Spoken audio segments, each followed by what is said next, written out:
Welcome to the podcast Lead the Future, the Alt Summer Series. Each podcast, I'll ask 3 panelists an authentic leadership transformation question. In short, Alt. This Alt question was part of the Alt Summit first panel discussion titled A Celebration of Authentic Leadership Transformation. I'm Arjan Visser, human-centered futurist, and your host. In this podcast, we look at how to step up and own your path of authentic leadership transformation. Knowing the principles is not the same as living the transformation. How do you truly step up, own your unique path, and ignite your leadership journey? This discussion is about translating profound insights into courage, real-world impact, and learn to build your future by celebrating your progress and owning your story. Let me briefly introduce my 3 panelists. Rob Schulz, a visionary leader who partners with thought leaders to shift atmospheres and transform ecosystems for growth.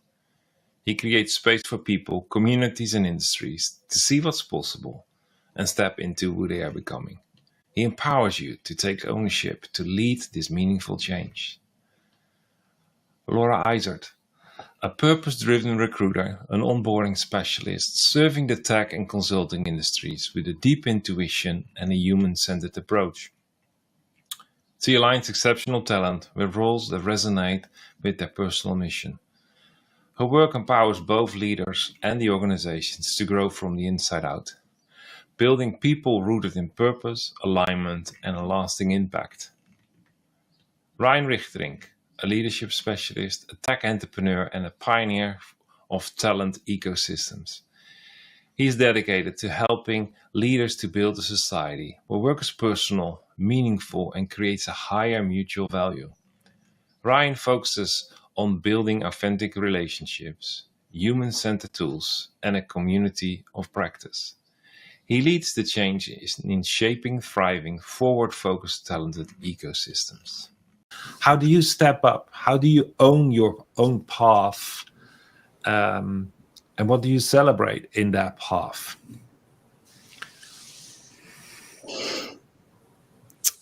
I think the last bit first. What do I celebrate? Anything I possibly can. The smallest iterations of change. I really love to encourage myself and others around me in that way. And I think, I don't see why we can't not just lead ourselves and a few others around us, but actually transform atmospheres. I don't see that as a vision that's too grand. I think if we as self-aware, authentic leaders are not that ambitious, we're potentially doing a disservice to the people that we lead. So, I do like to look at every internal wrestle that I've got through. I see it all as an invitation to rise.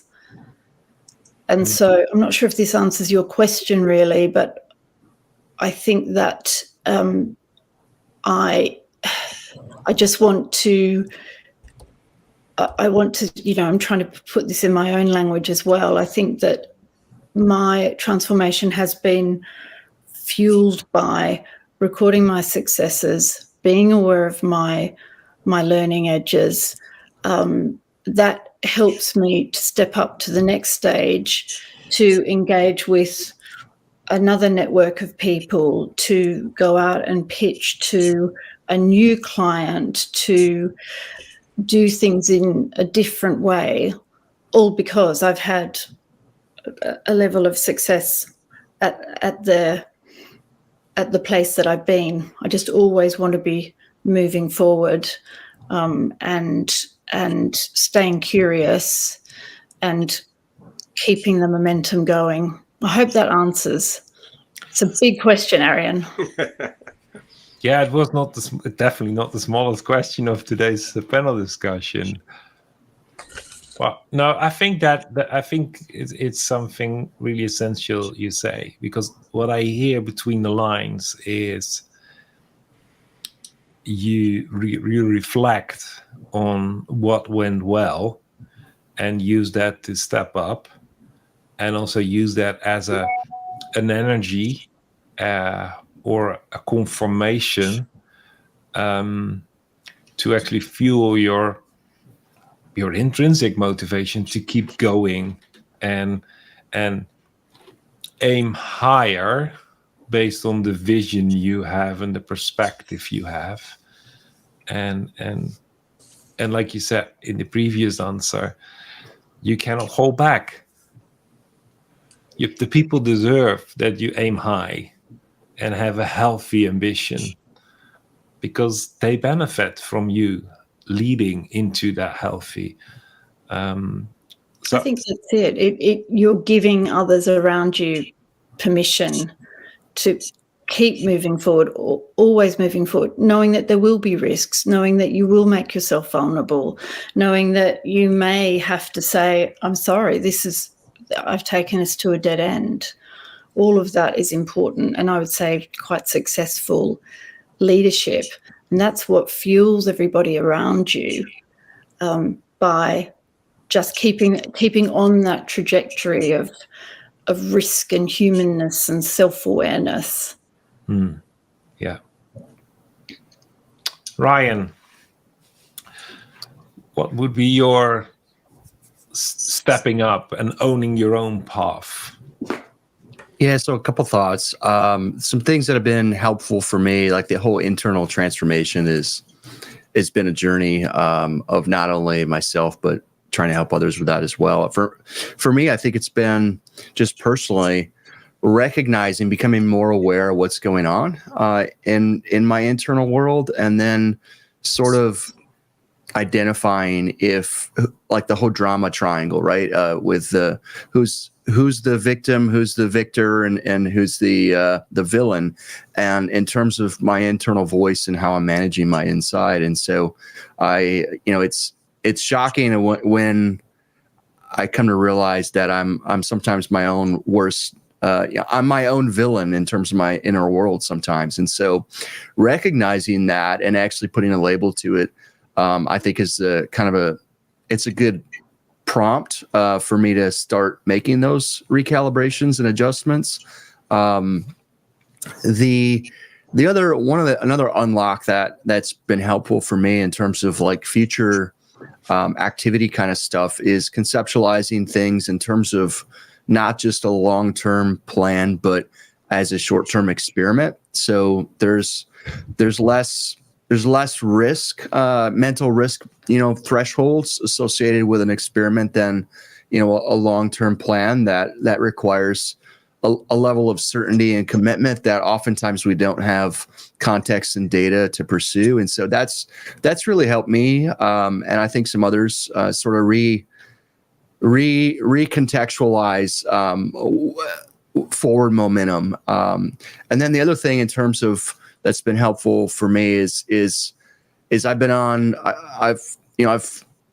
I've taught commercialization and business plans, so I'm very, very pro plan, and yet I've been on a journey of also partnering with the promise. And this sort of this goes to your question of the joy and fueling ourselves with joy. And so when I'm partnering with the plan, I can celebrate every incremental step, and yet what I'm still learning and trying to improve upon is in partnering with the promise is to actually celebrate it before it's realized. And so those are sort of two different self-leadership things that I'm actively working on and I think have been helpful.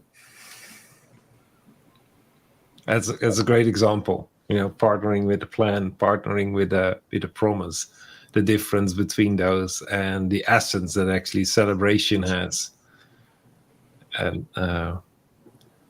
celebrating progress in a plan is easy to forget because you start to do, actually, you're your own worst critic, which means you condemn yourself for making mistakes, knowing that in the promise, the mistakes are actually the small micro experiments where you learn the most from. And at the end of the whole journey, that made the promise to become received. So yeah, the paradox in those things. I like it. Oh, Rob. Yeah. So how to step up and own your path of authentic leadership transformation. I agree with everything that's been said. I think one of the thoughts that struck me, like as somebody that has received coaching and somebody that gives coaching, you know, I really believe that we have what we need inside ourselves. But I think what we mustn't do is fool ourselves into thinking that we can always see that, or that we have all the tools to access that. And often we need to reach out to other people, whether that be a therapist, whether that be a business coach, whether that be a friend and a peer, that like, yeah, it's all inside you, but that doesn't mean that you know how to mine it and that you know where it is. So be vulnerable and accept help from other people to help you find what's inside. And I think as part of that, as Laura said earlier, you know, being part of a community, and I think one of the things which COVID has taught us, certainly taught me, I think we had a paradigm. So many people might have been involved in a community pre-COVID. You know, it might be a social club, it might be a sports club or a gym, it might be a church, it might be anything. And it's very easy to slip into a situation where that thing almost becomes like a one-stop shop, and you expect it to provide all of your needs, and actually realizing, for a start, the self-realization, actually, I've abdicated some of my own responsibility for my own development to somebody else, and I need to take that responsibility back. And realizing it's unrealistic and unreasonable of me to think that this one organization or this one person or whatever it is going to meet all my needs. And actually, it's not healthy. So I can get this from here, and I can get this from here, and I can give this over here. So I think being part of multiple communities that feed you and where you feed them, because it has to be two-way, are constantly asking questions. And I think we talked about celebration, which is great. And I think, just to be clear, hands up, like, I don't like unfinished tasks. I hate unfinished tasks. Some people can go to sleep on a pile of unfinished tasks. I'm not one of them. Some people can go on holiday and check their email at the beginning of the day and then go on the beach. I'm not one of them. I wish I was one of them. I'm not one of them. So I like everything to be finished and the box to be ticked and the email to be sent and everything to be done. Are you German? Well, we have a community for that. Yeah.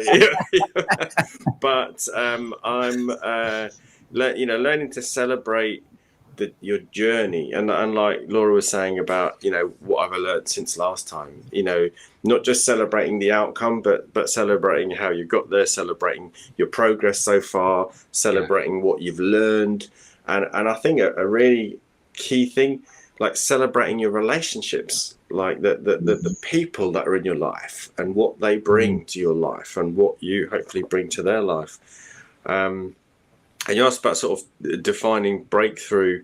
I think some of the key breakthroughs for me, listening to my children, that's a big one, because they spend time with me and they know what I'm really like, and so that's been quite humbling and interesting. But I've got a lot of insights from them, and I would say, and some of the key, obviously, some of the greatest decisions of my life, saying yes to marrying my wife, or things like that, great yes decisions. But actually, some of the defining breakthroughs I've found have been when I've said no to things, especially when great opportunities have come and I've just looked at them and weighed them and thought that looks fun, that looks important, that looks good, but actually it's not for me. It's not who I am, and I'd be doing it for the wrong reasons. And so actually I have to say no.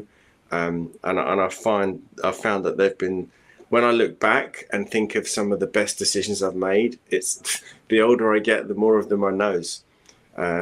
things that I said no to. So I think that's a big part of how you take ownership, is you say no to the wrong things. Yeah. And say yes to the right things. And say yes to the right things. And there's a lot in between. Yeah. And it's not black and white, and it's not immediately obvious, but sometimes that something could be a really good thing, but it's not the thing for you now. And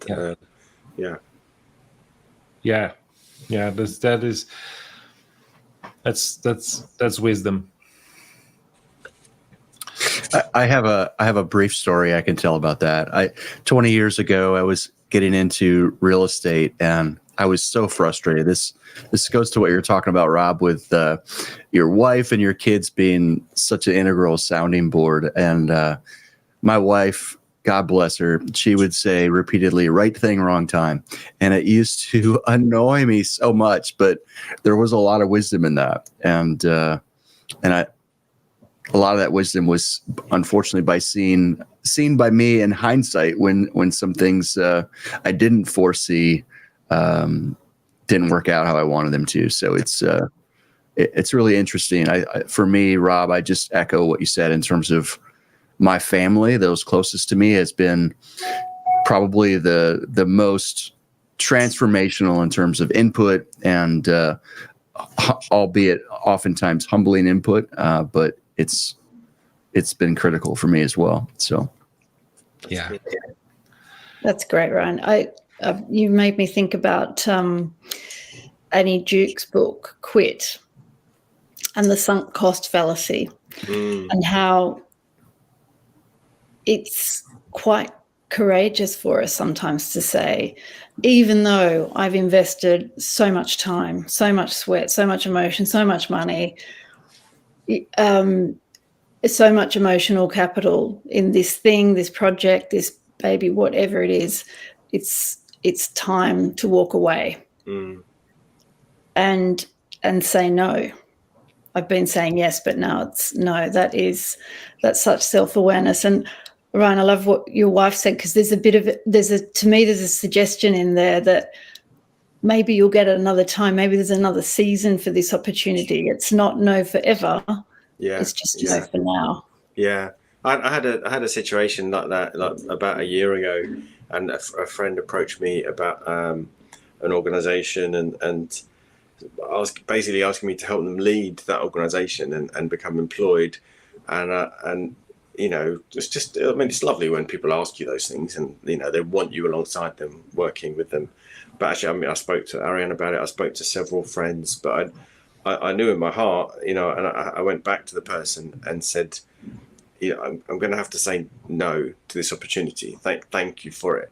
But I said, I feel underlying what you're asking is, will I come alongside you? Will I work with you? And the answer to that is unquestionably, yes, I will. But actually, that's not the vehicle for it, because the thing you need is actually much bigger than what you're asking for. And actually, I can be part of that.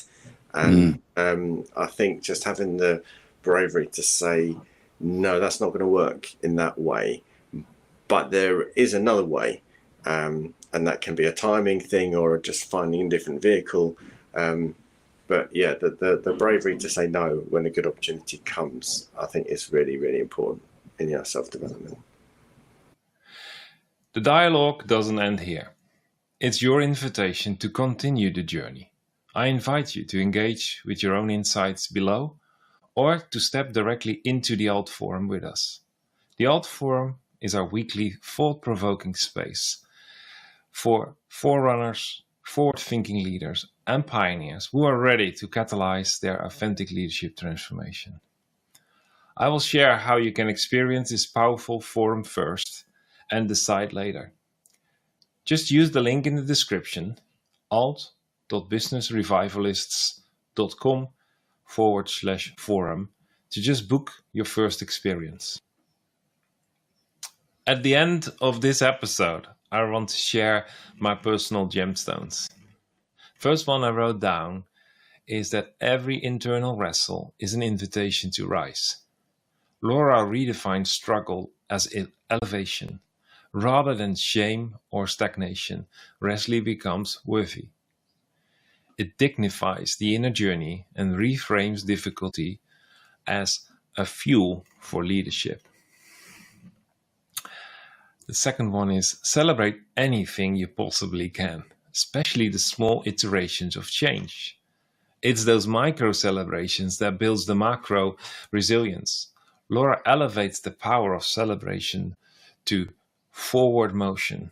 Even if it's subtle, the mindset is all about creating momentum for self and for others.